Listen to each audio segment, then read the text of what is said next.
இந்த வீடியோவில் Nifty report card 9th June closing எப்படி இருக்குன்றதை பார்க்கலாம். இந்த நம்ம ஏற்கனவே பேசியிருந்தோம். டெக்னிக்கல்ஸ் படி நிஃப்டி டெய்லி ஆசை 61.54 இருக்குது. 61.54 கொஞ்சம் ஹையர் சைடு வந்திருக்கு.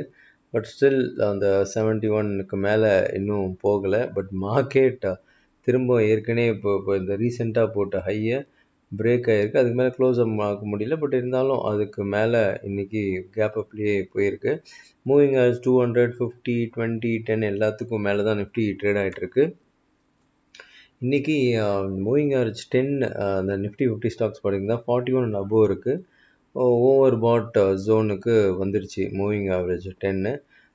நீங்கள் மூவிங் ஆவரேஜ் 50யும் பார்த்தீங்கன்னா 40 and above இருக்குது. அதுவும் ஓவர் பாட் ஜோனில் வந்திருக்கு. வால்யூம் படி FIS has bought 1992 crores, DIS has bought 3503 crores. ரெண்டு பேருமே அருமையாக போட்டி போட்டுட்டு இந்தியன் மார்க்கெட்டில் வாங்கிட்டு இருக்காங்க. F&O open position public 61,283. இன்றைக்கி ஒரு பெரிய நிகழ்வு கிடையாது. மார்க்கெட் நீங்கள் சார்ட்டை பார்த்தீங்கன்னா தெரியும், ஒரே நேர்கோட்டில் பயணிச்சுது அப்படின்னு சொன்னால் அதுக்கு மிகையாகாது. அவ்வளோ பர்ஃபெக்டாக ஒரே லைனில் மார்க்கெட் எப்படி ட்ரேட் ஆக முடியும் அப்படின்றத பார்க்கணுன்னா இன்றைக்கி மார்க்கெட்டை நீங்கள் கண்டிப்பாக பார்க்கலாம். ஸோ அதனால் ஒரு பெரிய இதில் மூமெண்ட் இல்லை. பப்ளிக் 61,283 கான்ட்ராக்ட் செல்லில் இருக்காங்க.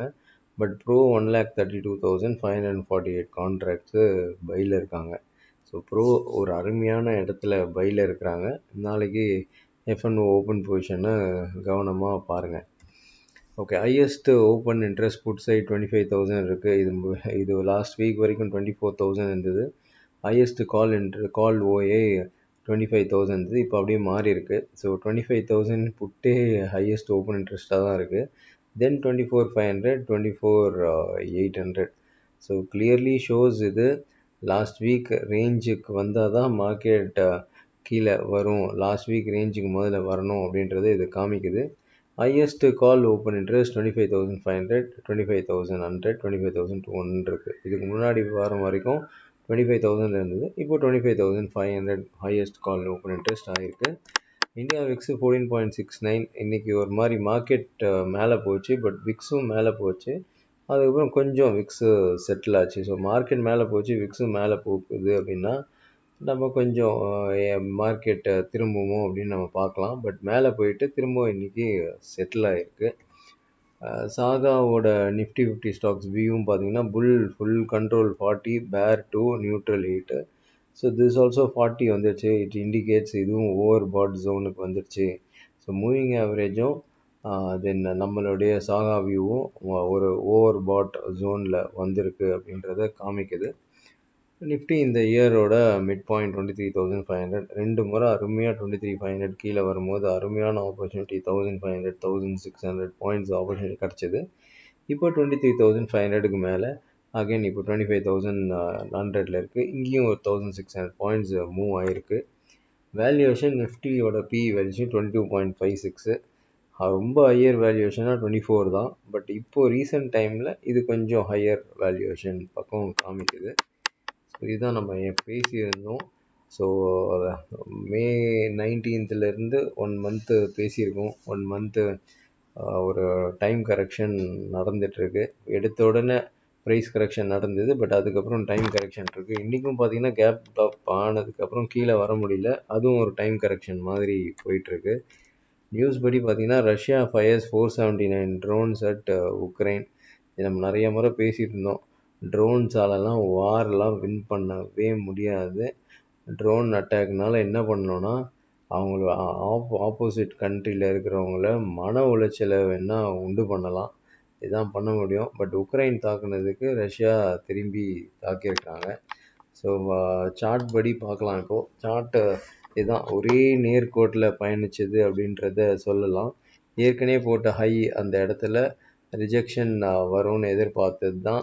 இந்த இடத்துல ஒரு பெரிய ரிஜெக்ஷன் இல்லை. பட் அந்த இடத்துக்கு மேலே போக முடியல. ஸோ இந்த மாதிரி ஒரு இடம் ஓகே நல்ல ஒரு ட்ராவல் ஆனதுக்கப்புறம் ஒரு கேப் அப் ஆகும்போது எப்படி அடுத்த நாள் இப்போ கிட்டத்தட்ட ஏற்கனவே போட்ட ஹைக்கிட்டையும் ட்ரேட் ஆகுது அப்படின்னும் போது ஸோ ஒரு சின்ன பர்சன்டேஜ் வச்சுக்கலாம்.